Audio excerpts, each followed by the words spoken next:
Hello again, everyone, and welcome out to your Options Foundation Part 2. Great to be here with you.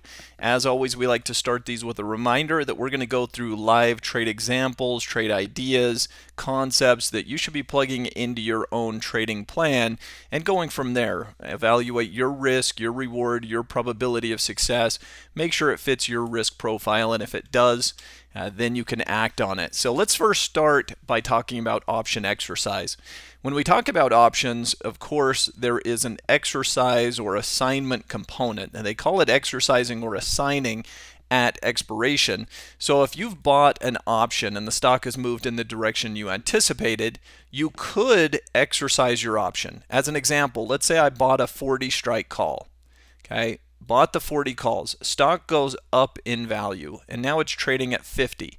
I have the right to exercise at 40, but my question is, should I exercise at 40 to own the stock now that it's worth 50? I don't need to exercise the option to gain that $10 that option has gone up. In other words, if the stock was at 40 and I bought the 40 strike call and it went to 50, my 40 strike call with the stock at 50 will be worth $10. That's intrinsic value. So some people think, well, the only way to gain that value is to exercise it, and I need to hurry and turn it into stock. No, your option will always reflect the amount that it's in the money, that the amount of intrinsic value that it has, $10 in this example. So I don't need to exercise the option in order to capture that. I can simply sell the option back. Exercising your option means that you will buy or sell the stock at the strike price of the option, depending on whether it's a call or a put. So if you own a call option, if you had bought a call and you exercise it, then you're going to be buying the stock for the strike price amount.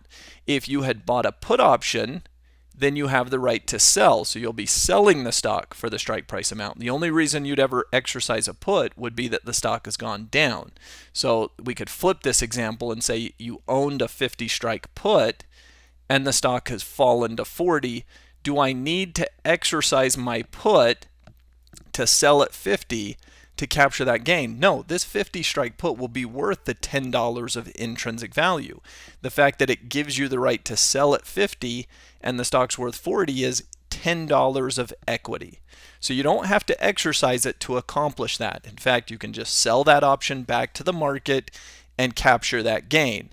Why would you ever want to convert these? Why would you ever want to exercise into the stock? Well, perhaps if you wanted to continue on with the investment and your goal from the start was maybe to take on ownership of the stock, to buy an option that gave you some leverage, test it out, see if the stock's moving in the direction you expected, if the trend and everything's in your favor, and you have the available capital and you want to keep extending. Remember, you'll hit an expiration with the option. So if you get to expiration and you're like, you know what, I think this stock has more upside and I don't mind having a lot more capital tied up. The good thing about options is a lot less capital's tied up, a lot less risk that way.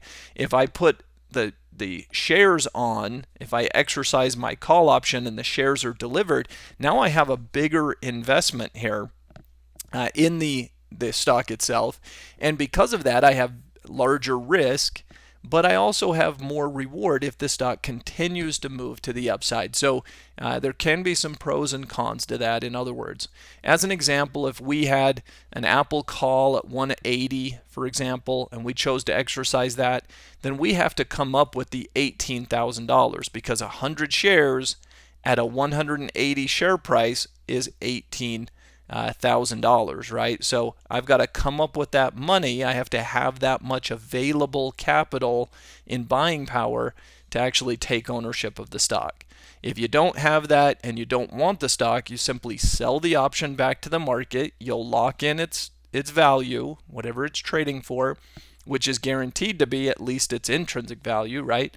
You'll at least get that back, and you'll be out of the option. And if you want to continue to trade this asset, if you think there's more upside, maybe you dump this call that's at expiration, you lock in the $10 it's worth, and maybe you go out and you buy another 50 strike call with an expiration that's a couple of months away. They call that rolling out the trade. So you're going to close the one that's hitting its expiration, put on another one that's further out, and you've effectively rolled out your trade to capture even more upside as per your outlook. As an option buyer, we're not typically in the business of wanting to exercise an option as an option buyer. There are strategies where, as a seller of an option, a naked put would be an example where we would maybe sell a put with the intention of actually taking ownership of the stock if it comes to that. But usually as an option buyer, we're doing it for a specific reason. We say, I want to buy this option, which gives me leverage over the stock, and once the stock has made its move and so forth, then I'm going to exit my option position. I'm not going to exercise my option at expiration and take on this big ownership. But you could do that if you wanted to. Usually we're going to sell the option back to the market.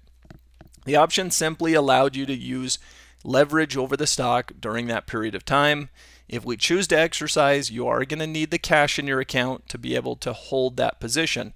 If it exercises and you don't have enough capital, then they'll basically over the weekend the stock would be delivered to your account, but you could get a margin call where basically your broker would say you don't have enough capital, so either you need to add cash immediately to continue to hold this, or you need to close the position.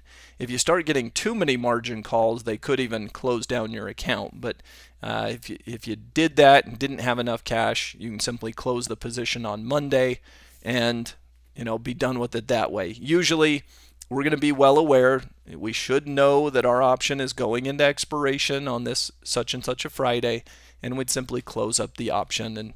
And then if we wanted to roll out or do something like that, we could move to that purpose. But usually we've defeated the purpose of leverage if we start converting our options into stocks. So that's normally not what we're trying to do when we buy options.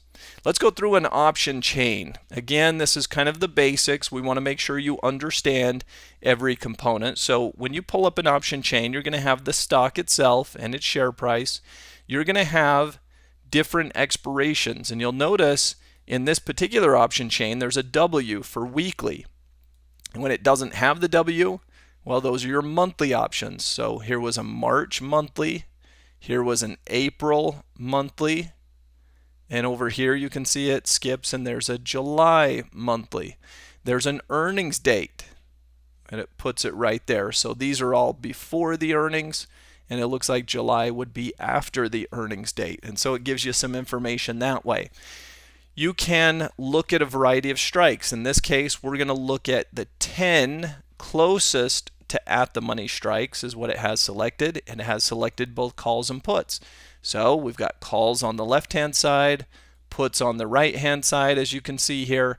You've got your strike prices down the middle. You've got different areas of potential interest and whatnot. So if the stock's at 70.65, we know that any calls that have a strike price below, which would be 70.50 on down, are what we call the in the monies. So all of these are in the money calls, right? That means that the strike price is below the price of the stock. The at the money call we would call the 70.50. It's closest to the actual price of the stock. And I should note, when we come over here to the puts, the 70.50 would also be called the at the money put. You could say, well, the 70.50 is slightly in the money on the call side, and the 70.50 put is just slightly 15 cents out of the money, but they're both considered the at the monies. Any of these other calls up here are out of the money. So the 71 calls and on are out of the money. That means they don't have any intrinsic value just yet. And it flips on the puts. All of these that have a strike price above the price of the stock would be in the money puts. I'll say ITM. And all of the strikes that are below would be out of the money puts. And notice the pricing. If we go down the bid and ask, as we talked about in our last video, this is what the options are trading for. This is the actual cost or income possibility associated with them, whether we're the buyer or the seller. every quote is based on 1 share, but we know options control 100 shares. So you can simply drop the decimal to see how much they're trading for. The 6850 calls are deeply in the money, so they're trading between $227 to $239 per contract, right? This one, 183 by 189. This one, 141 by 151. That's the basic value of that option.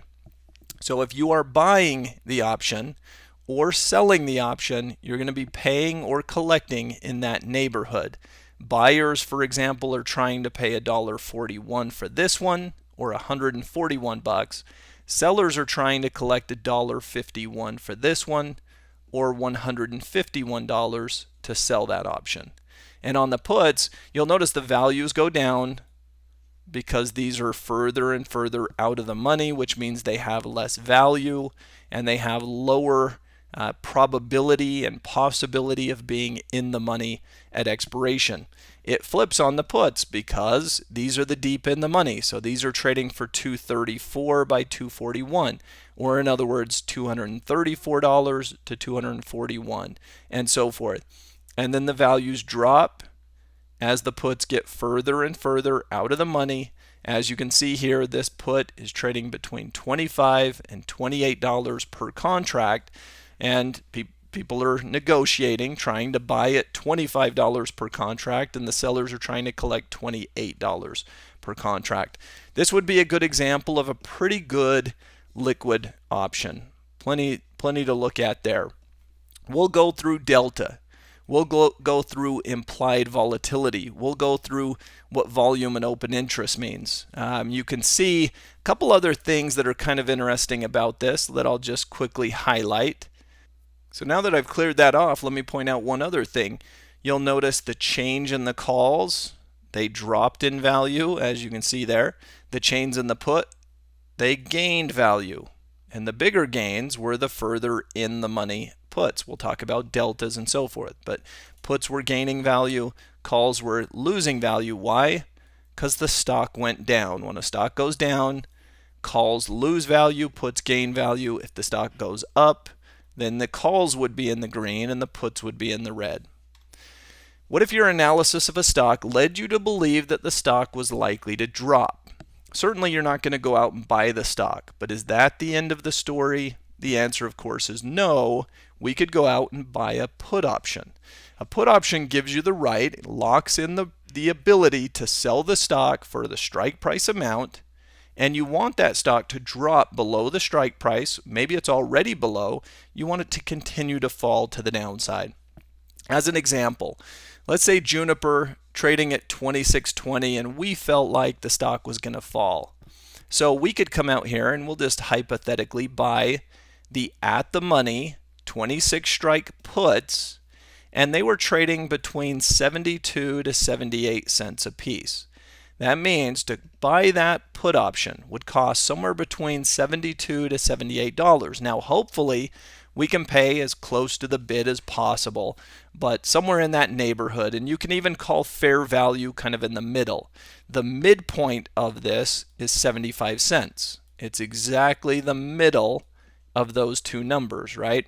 You'll have to pardon my drawing. I'll apologize for it from time to time because it's not easy to use your mouse to draw. My handwriting's better than that in real life. I'm going to at least make that argument. Maybe it's not, but 75 cents is the midpoint for that option. So that's probably kind of fair value, what the realistic trades would be going through for. In fact, to my point, look at the last trade in that put was for 75 cents. So we could buy it in that neighborhood probably.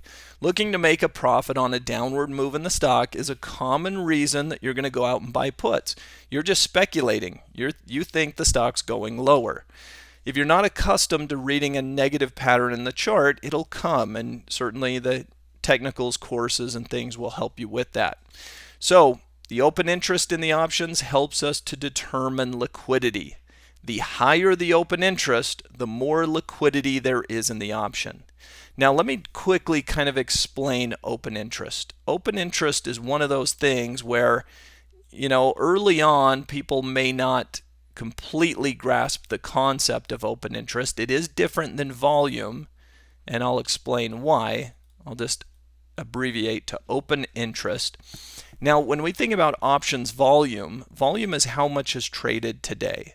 So you could have an option contract that has volume of, let's say, 10,000 contracts. Now, that might not sound like much, but if the volume was 10,000 contracts, remember that options control 100 shares of the stock. So for every 10,000 contracts, it's actually controlling 1,000,000 shares of the stock. And if the stock's trading at $50 per share, that's $50 million worth of stock that's being controlled in the options market. So that is a high number, actually. If it were trading 10,000 contracts per day, it's a very liquid asset. We'll get to some of those numbers that we like to see. But volume is how much has happened so far today. That's a specific number, how many contracts have traded in this option. Open interest is an accrual. It is how much has built up.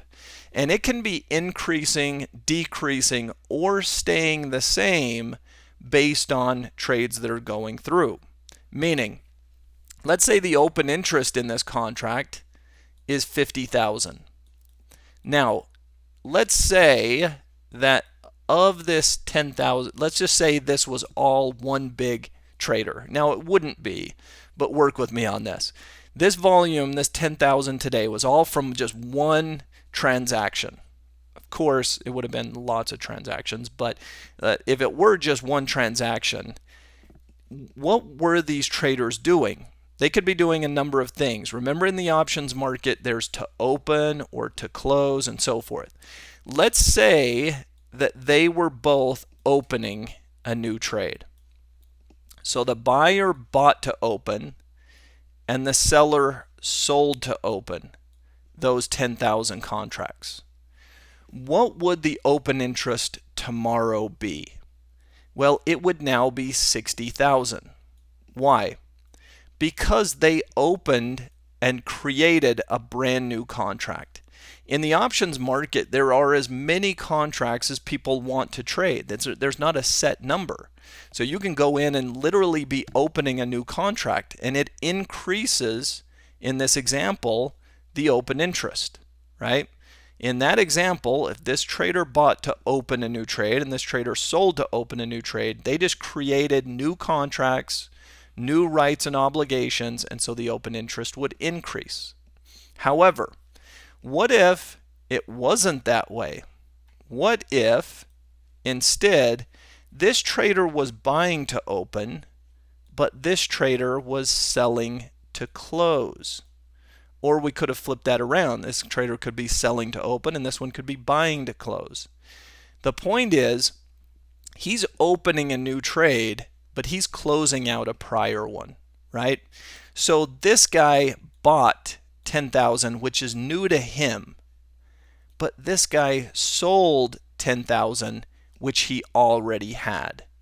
Now my question to you is, what would happen to the open interest in that scenario? Well, tomorrow the open interest would remain at 50,000. Why? This didn't create a new contract. It didn't open new interest. This trader closed and that trader took his place, right? He's closing his trade, he's opening up a new one, but it's a transfer. These contracts already existed. He was closing them out on his side, but he's just taking his place, okay? So pretty simple. If one trader is opening and the other trader is closing, then the open interest would stay the same.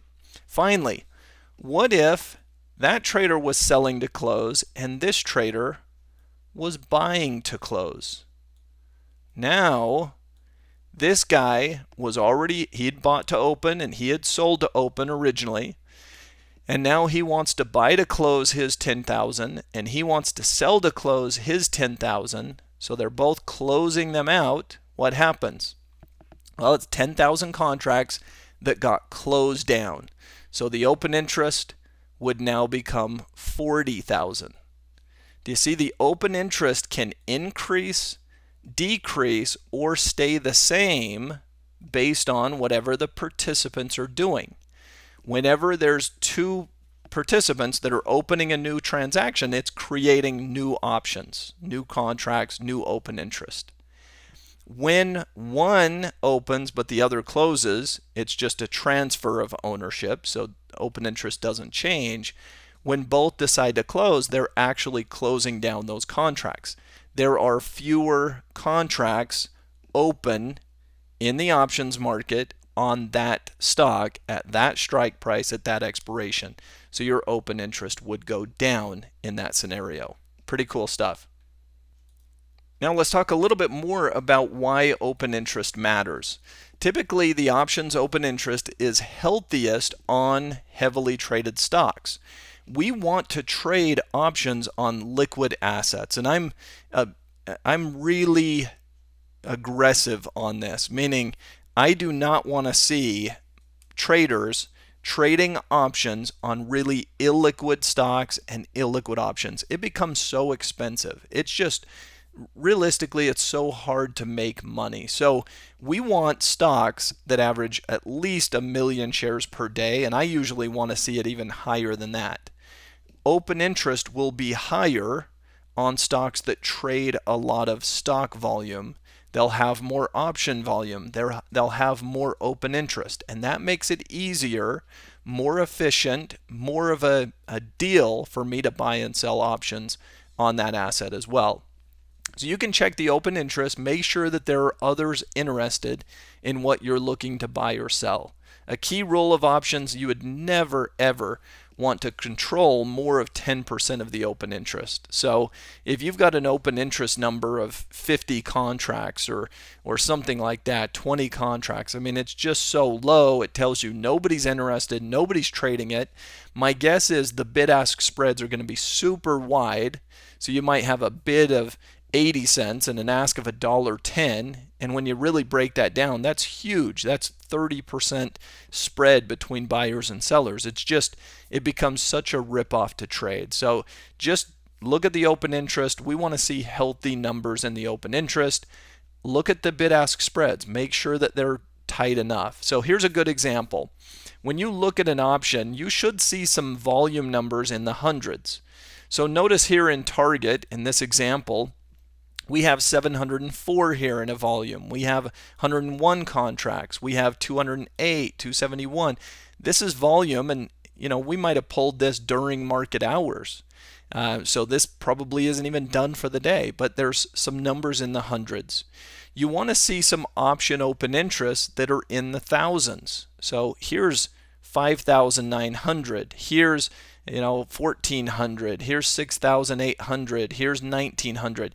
You want to see some of that. Finally, you can look at the bid-ask spreads, maybe the most important, and you want them to be fairly close together. This is decent and definitely good enough to trade. 72 cents by 76 cents, 47 by 51, 105 by 112. There are some stocks that are even more liquid than Target. If you get into SPY, QQQ, usually their bid-ask spreads can be within pennies. 1 penny, 2 penny. That's even better. That means there's more liquidity, more action, much easier to get good fills and quick fills and so forth.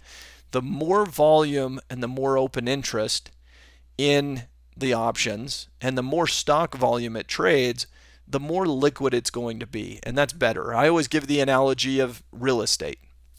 If I'm buying and selling real estate, I could do it anywhere, right? But I'd much rather do it in Manhattan, New York, where there are a lot of potential buyers and sellers, millions of them, as opposed to the middle of nowhere, North Dakota, where I'm hopeful that I can get 2 people that are interested out of the 10 that might see the property over the next year. Another way to analyze is with the eyeball test. So if they're wider than 10%, as a general rule, especially in the lower priced options, anything below 10 should not be wider than 10%. So here you're at 4 cents on a 50-cent option. That's pretty good. 4 cents on a 70-cent option. That's pretty good. 3 cents over here on a 50. 3 cents over here on a 40. Pretty good, right? But if you started looking at the options that are lower priced, meaning $1 or less, and the bid-ask spreads are 20%, 30% wide, in some cases 40% or whatever. Now you're talking about the bid is 40 cents, the ask is 70 cents. That's just no good. It's a problem, and it's not going to be a good idea to trade that. So as we look at this, we can see opportunities where there are liquid assets and there are illiquid assets, what we would call the cockroach hotel. You might get in, you're not ever getting back. So we don't want to trade these. It's not going to pass the eyeball test. First of all, we look at the volume and there's zeros in both the calls and the puts. We look at the open interest and there's not thousands anywhere. There's 100 here and everything else at 0. There's 78 over here and 10 and 1 and some zeros. And then we look at the bid-ask spreads, and to my point, anything less than $1, you've got 25-cent spread on a 35 by 60 cent option. That's terribly illiquid. 50 cents by 75 cents. It's just not liquid.